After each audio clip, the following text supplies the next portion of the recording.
bienvenue sur encore une page! Aujourd'hui, on se retrouve pour Noël! C'est peut-être tôt pour quelques-unes et tard pour d'autres. Moi, je trouve que c'est quand même le moment de commencer à se préparer à cette fête parce qu'on est à un mois d'à peu près là, des festivités. Fait qu'un mois de préparatifs, ça me semble pas exagéré. Donc, il y a eu dans la fin de semaine des publications pour des challenges en lien avec Noël. Et j'ai décidé que j'allais participer à deux de ces challenges-là. Donc, le premier, c'est Noël en lecture de Roselyne. Et le deuxième, c'est le Cold Winter Challenge d'Enluminé. Prenez-vous un petit chocolat chaud, café, thé, parce que ça va être full cocooning comme vidéo, j'espère. Et vous avez toujours en bonus le bruit de mon lave-vaisselle. Pour commencer la vidéo, je vais vous partager ma pile à lire pour Noël en lecture. Et en deuxième partie, je vais vous parler du Cold Winter Challenge. Donc, pour Noël en lecture, il y a 10 livres. Il y en a 8 que je vais réutiliser dans le Cold Winter Challenge. Donc, Cold Winter Challenge, ça va être comme moitié-moitié, mais il dure 3 mois, contrairement à Noël en lecture qui dure seulement le mois de décembre. Donc, je pense que je vais... Ça risque de... La première pile à lire, ça risque d'être mes lectures de décembre et le reste, ça va être un peu une pile à lire hivernale. Qu'est-ce que j'ai l'intention de lire en janvier-février? Peut-être pas, en tout cas... Voilà, on commence! Pour Noël en lecture, tous les noms de catégories sont des noms de films qui ont marqué rose. Donc, je trouve ça super le fun, puis c'est le fun de... Tu sais, ça nous fait un petit peu une pile à regarder en même temps.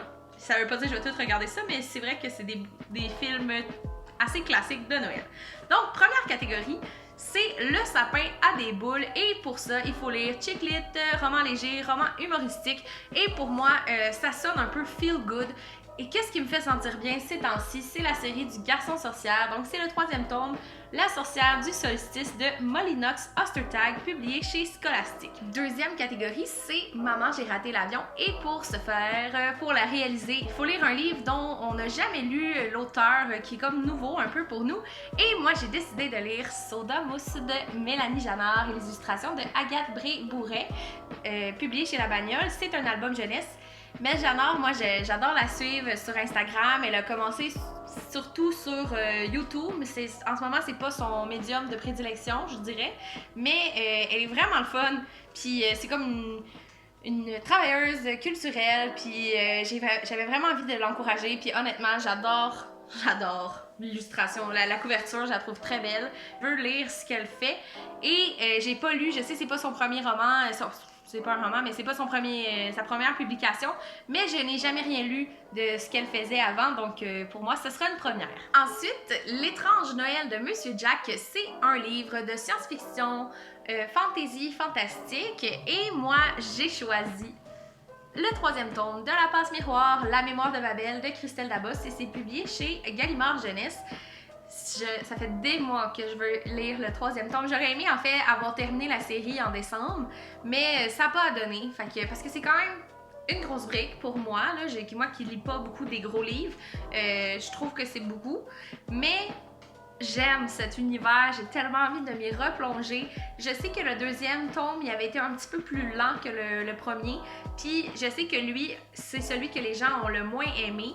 Mais moi, j'ai hâte de savoir qu'est-ce qui se passe avec Ophélie, fait que je replonge là-dedans en décembre. Jack Frost, c'est un livre qui est écrit en anglais ou dans une autre langue que le français. Et moi, je lis pas beaucoup dans d'autres langues que le français, étant donné que je lis beaucoup de livres québécois, puis je suis pas très aventurière, je vais pas vraiment vers le côté anglophone du Québec.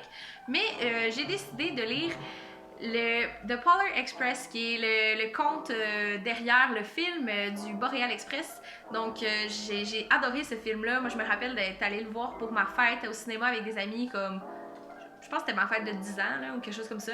Mais j'aime vraiment ce film-là, puis j'ai jamais lu l'histoire originale, fait que j'ai comme envie de découvrir ça.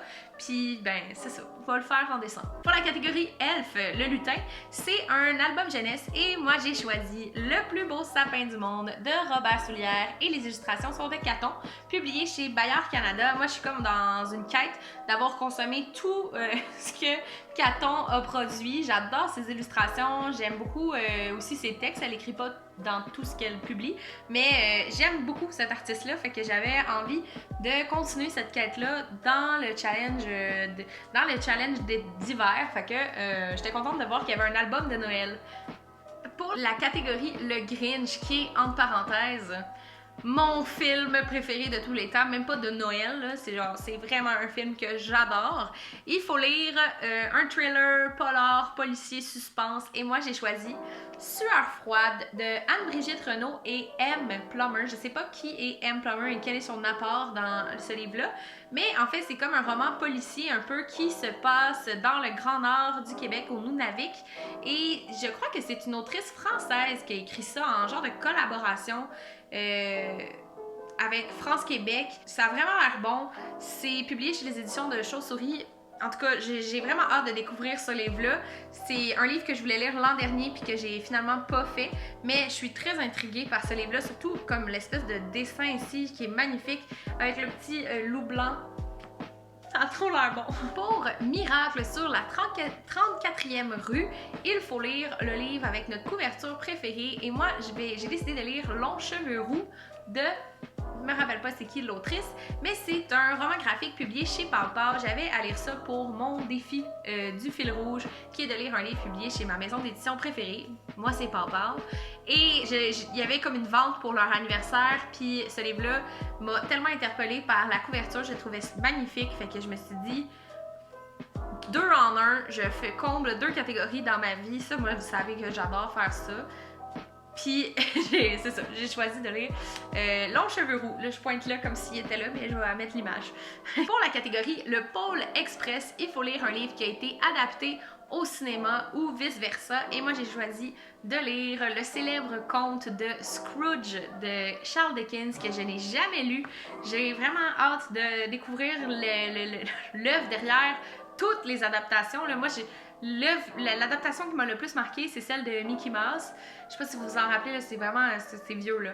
Mais j'avais vraiment aimé ça. Mais je sais qu'il y en a plein d'autres. Fait que peut-être que pendant les fêtes, j'écouterai une autre adaptation après avoir lu le conte de Scrooge. L'avant-dernière catégorie de Noël en lecture, c'est réellement l'amour et il faut lire un livre d'amour. Et moi, j'ai choisi Flocon d'amour de John Green, Maureen Johnson et Lauren Miracle, publié chez Hachette Romans. Je sais pas si vous voyez à quel point la couverture est magnifique, là, genre elle brille, c'est comme bleu métallique. Flocon d'amour, en fait, j'avais écouté le film l'hiver dernier. J'avais vraiment aimé ça, mais je me rappelle pas exactement quelle est l'histoire. Fait que je pense que j'ai pas trop de spoilers. Je lis jamais de romance, mais peut-être que ce livre-là sera l'exception à la règle. Peut-être que je vais vraiment aimer ça vu que j'ai aimé le film. Je sais pas. La dernière catégorie, c'est la guerre des tucs. Et pour ça, il faut lire une œuvre québécoise. Et moi, j'ai choisi de lire Boîte d'allumettes de Martina Choumova, publié chez Le Cheval Doux. C'est un livre qui est nominé au rendez-vous du premier roman, donc j'avais à le lire. Je fais une pierre deux coups. On passe maintenant à la deuxième partie de cette vidéo qui est le Cold Winter Challenge. Je suis très excitée cette année de participer à cette édition-là parce qu'elle a vraiment changé depuis l'an dernier. Puis l'an dernier, c'était ma première participation, puis j'avoue que ça m'avait vraiment démotivée à la fin parce que il y avait juste 4 catégories. J'avais mis plusieurs livres dans chacune des catégories, mais genre, j'étais comme tannée, là. On dirait que j'avais le sentiment d'avoir réussi mon challenge en décembre. Puis là, en janvier, j'étais comme, mais pourquoi je continue? Je sais plus, j'ai envie de lire autre chose, puis là, ça me motive pas. Fait que j'avais arrêté. Mais là, il y a 15 catégories en tout, là. Il y a 3 catégories qui sont comme bonus, mais moi j'ai décidé de les inclure comme je disais au début de la vidéo. Fait que ça me motive. Là, j'espère que je dirai pas toujours que j'ai vraiment hâte de lire un livre parce que ils me font toutes vraiment hâte. Ok? J'ai vraiment hâte. C'est clair. Pour le premier menu qui est Magie de Noël, il fallait lire dans la première sous-catégorie un livre la première sous-catégorie qui est Under the Mistletoe, une romance de Noël, un livre feel good de Noël qui se passe à Noël ou au jour de l'an ou à l'Avent. Et moi, ben, ça va être Flocon d'amour de John Green, Maureen Johnson et Lauren Miracle, publié chez Hachette Canada, dont je viens à peine juste maintenant de vous parler. Fait que j'ai les mêmes discours sur ce livre-là. Ensuite, cette catégorie-là, je la trouve vraiment mignonne. C'est Raclette. Et c'est un livre qui parle de famille, d'amitié ou de secrets. Et là, il y a comme quelques heures, j'ai écouté la vidéo de Karine la bouquineuse qui lisait les coups de cœur des booktubers. Et elle avait lu L'Orangerie de Larry Tremblay, publié chez Alto. Et elle n'avait pas beaucoup de... Elle avait comme un commentaire politique à faire, en fait, qui faisait qu'elle avait moins aimé sa lecture. Puis normalement, moi et Karine, on est pas mal sur la même longueur d'onde niveau politique. Fait que, ben là, je fais peut-être des raccourcis, mais en tout cas, on a vraiment un peu les mêmes valeurs à ce niveau-là. Puis, c'est ça. Elle a comme moyennement aimé. Puis moi, c'est un livre qui me fait vraiment peur parce qu'il y a tellement de monde qui l'ont aimé. Puis moi, j'ai l'impression que ça va pas tant me parler. Mais je vais me faire une tête là-dessus. Faut que je le lise. Là. Il y a tellement de monde qui en parle que je veux savoir c'est quoi cette histoire-là. Et c'est 2 frères jumeaux. Fait que c'est famille à fond la caisse. Puis je pense qu'il y a une affaire de secret en plus. Fait que ça fonctionne très bien. Mais je pense pas que je vais le lire en décembre. Pour la dernière catégorie de ce menu, c'est la danse de la fée dragée. Et on est dans un univers de rêve, d'onirisme, de fantaisie, de fantastique. Fait que je vais lire La mémoire de Babel de la Passe-Mémoire, c'est le tome 3. Et c'est de Christelle Labosse, toujours publié chez Gallimard Jeunesse. J'ai hâte! Deuxième menu, hiver mystérieux. La première catégorie, c'est Yule the Lady, je sais pas comment le prononcer ce mot-là, mais c'est un livre qui parle là, de mythologie, de légende et de divinité. Et là, au début, ça me faisait vraiment rusher, mais si vous me suivez sur Instagram, vous avez vu la semaine dernière, j'ai comme capoté là, de la bibliothèque, j'ai loué vraiment beaucoup de livres. Puis c'était comme disparate, là. Je suis juste allée avec une thématique hiver, puis mes envies. Et j'avais choisi ce livre-là, Dans les glaces de Simon Schwartz, publié chez Sarbacane. Puis je me rappelais pas trop là, aujourd'hui de quoi ça parlait, mais c'est parfait dans la catégorie Yule. On parle de Matthew Henson. C'est le premier homme à atteindre le pôle Nord en 1909 et il va entrer dans la mythologie inuit pour avoir vaincu le diable. Donc, mythologie inuit, c'est parfait. C'est un roman graphique en noir et blanc et bleu. Fait que j'ai hâte de voir ça, ça a l'air super bon. Je vais probablement lire ça en janvier, en fait, là, comme dans les vacances. Ça m'interpelle vraiment, ce livre-là. Mais il y a une illustration à l'arrière qui me fait un petit peu grincer des dents. Je vais la garder privée, mais c'est ça. Fait qu'on verra, on verra. Pour la catégorie Reine des Neiges, il faut lire un livre qui parle de féminisme, de femmes ou de sorcières. Fait que La sorcière du solstice de Molly Knox Ostertag, publié chez Scholastic, ça me semble parfait. Il y a le mot sorcière dans le titre, fait que ça me va dans la catégorie. Puis j'ai tellement hâte de lire ce tome-là. J'ai hâte de savoir qu'est-ce qui se passe avec ces personnages. J'aime vraiment l'univers de cette série-là, fait que... Dernière catégorie de ce menu, c'est New Year, New Me, Métamorphose, Évolution, Transformation.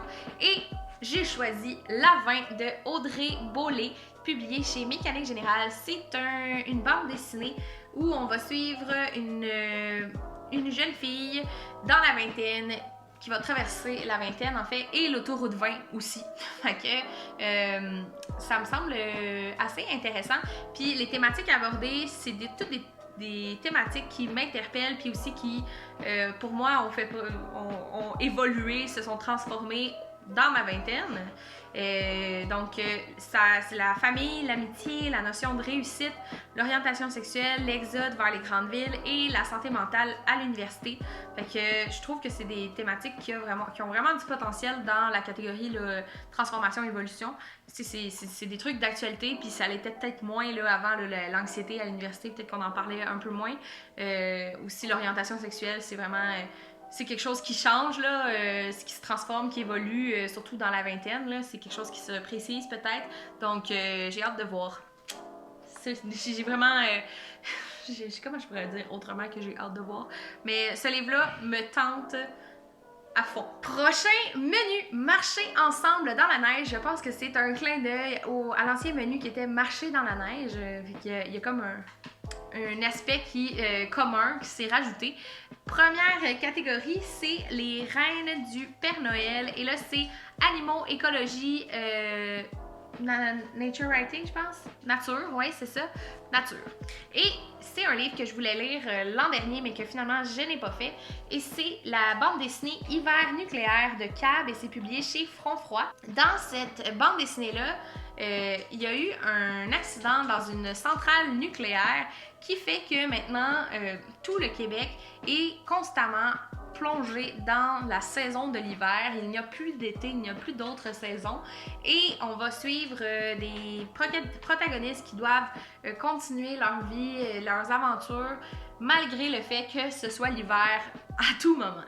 Donc, je trouvais que ça fonctionnait bien, là, la saison qui prend le dessus sur la vie. Ça me semble très nature, là, justement.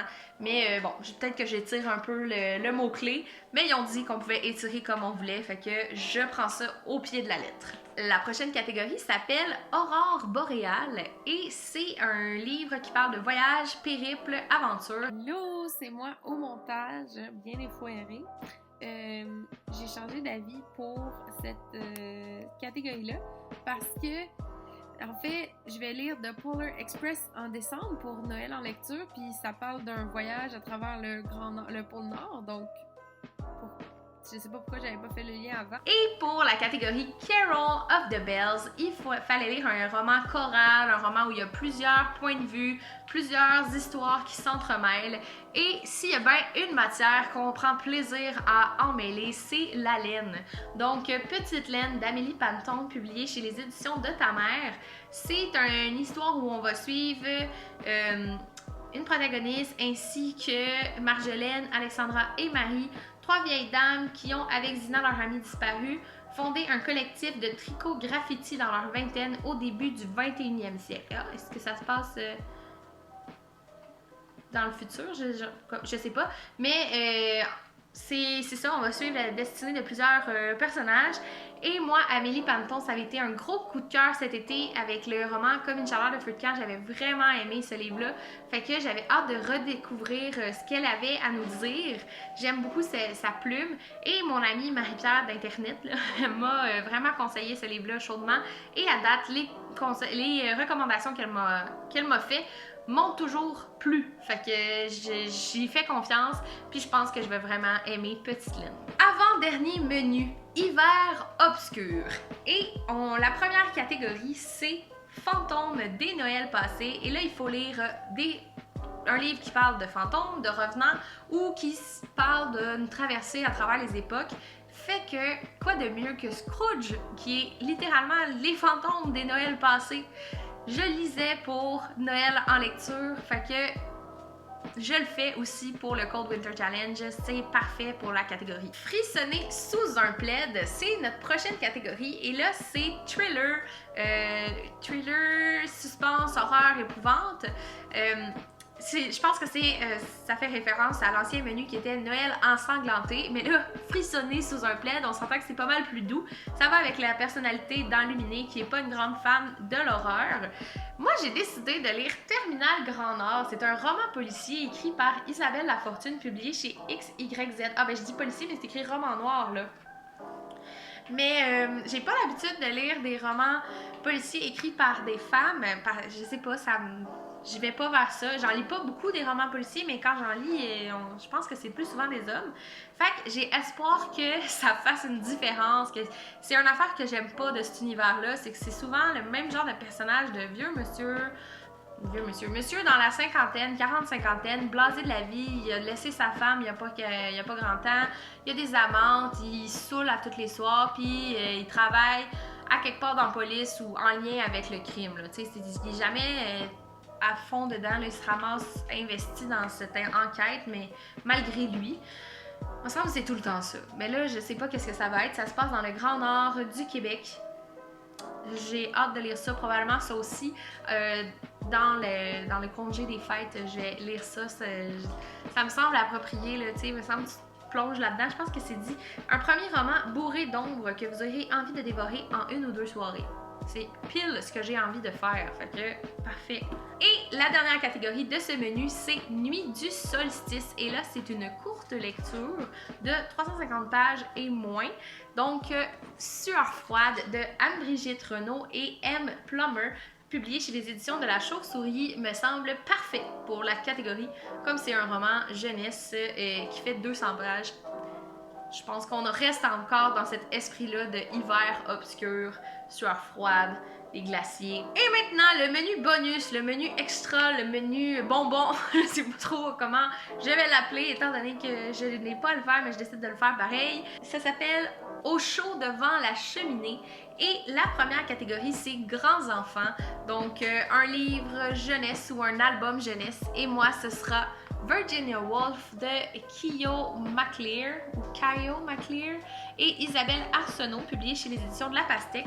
Je l'ai choisi parce que Isabelle Arsenault, j'avais adoré ses illustrations dans les 2 romans graphiques de Fanny Britt, là, donc Jeanne, le renard et moi, et Louis parmi les spectres.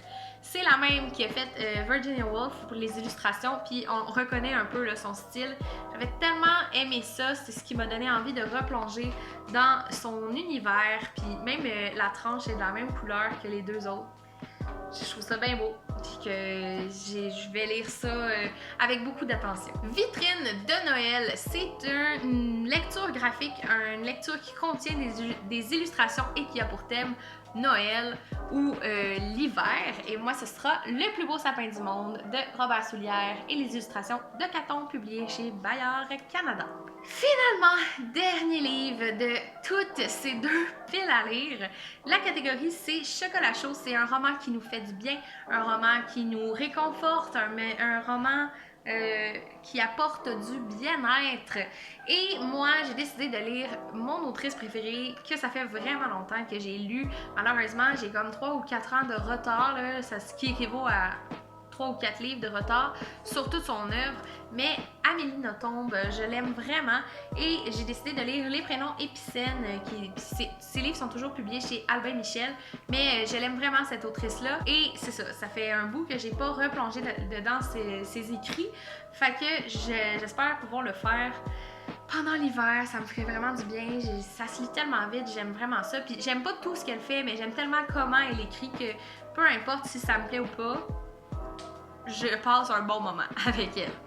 Fait que ça aussi, je l'ajoute, je pense que je vais lire quand même un peu plus tard dans l'hiver. C'est ce qui conclut mes 2 piles à lire de Noël, de l'hiver. J'espère que vous avez apprécié ma vidéo. Si c'est le cas, n'hésitez pas à la liker et à la commenter. Ça me fait toujours plaisir d'échanger avec vous dans les commentaires. C'est un peu pour ça que je fais des vidéos, tu sais, pour avoir des discussions sur les livres avec les gens qui aiment parler de livres. C'est le but, hein, de tout ça. Sur ce, je vous souhaite du succès dans vos projets et dans votre vie et on se revoit très bientôt. Bye bye!